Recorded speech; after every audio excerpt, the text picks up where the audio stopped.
ایک چوڑیاں بیچنے والی کو مجھ سے پیار ہو گیا۔ اس کی کیا کمال محبت تھی۔ وہ جہاں بھی جاتی وہاں کی مشہور چیز میرے لیے تحفے میں لاتی تھی۔ وہ میری خاطر میرے شہر میں 4 سال تک رہی۔ روزانہ میری منتیں کرتی اور روتی رہتی تھی۔ کہتی ہوتی تھی میرے نال شادی کر لے۔ میرے لگاتار انکار پر اور واپس اپنے آبائی گاؤں جھنگ چلی گئی۔ کچھ عرصے بعد میں اپنے دوستوں کے ساتھ باہو سلطان کے مزار پر گیا۔ میں ادھر مزار کے باہر کھڑا تھا کہ پیچھے سے کسی نے میرا بازو پکڑا۔ دیکھا تو وہی چوڑیاں بیچنے والی تھی۔ خوشی کے مارے کہنے لگی، عاقب میری دعا رنگ لے آئی، تیرا دیدار ہو گیا، ساڈی عید ہو گئی۔ میں جب بھی دربار پہ آتی تھی عاقب تجھے مانگتی تھی، اب تیرے لیے بیٹھی ہوں، شادی نہیں کی۔ پھر اس کی آنکھوں میں آنسو آ گئے، کہنے لگی، بھیک منگنا، چوڑیاں بیچنا میرا قصور تو نہیں ہے نا، یہ تو میری قسمت کا، میرے نصیب کا قصور ہے، تو سزا مجھے کیوں مل رہی ہے؟ وہ سب کے سامنے میرے گلے لگ کے رونے لگی، کہنے لگی کہ ایک دفعہ میرے ساتھ میرے گھر چلو، میرے پاؤں پکڑ لیے۔ سب لوگ دیکھ رہے تھے، میری بہت بےزتی ہوئی۔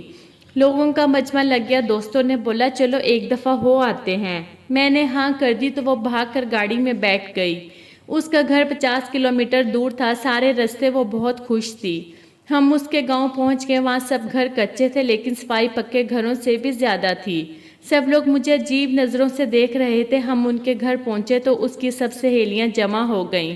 پھر اس نے ہمارے لیے کیا مزے کا کھانا بنایا۔ اس کے گھر والوں نے مجھے بتایا یہ لڑکی تو سارا وقت تمہارے نام کی تسبیح کرتی رہتی ہے۔ اور پھر جب ہم واپس آنے لگے تو اس کی آنکھوں سے آنسو نہیں رک رہے تھے۔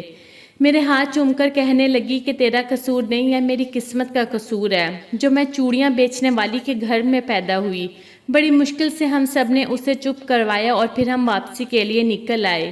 میں کار کے شیشے میں سے دیکھ رہا تھا، وہ تب تک دیکھتی رہی جب تک ہماری گاڑی اس کی نظروں سے دور نہیں ہوئی۔ وہ ہماری آخری ملاقات تھی۔ پھر ایک دن میرا اس سے ملنے کو دل کیا تو میں اس کے گاؤں چلا گیا۔ اس کے گھر والوں نے بتایا کہ تمہارے جانے کے بعد وہ بہت بیمار رہنے لگی، کھانا پینا ہنسنا سب چھوڑ گئی تھی۔ ایک دن اس کی موت ہوگی۔ مجھے اس سے محبت تو نہیں تھی پر میں آج بھی اسے روز یاد کرتا ہوں اور ہر سال عید کے دن اس کی قبر پر جاتا ہوں۔ کاش میں یہ یقین کر لیتا کہ آج کے دور میں بھی سچی محبت ہوتی ہے، کاش۔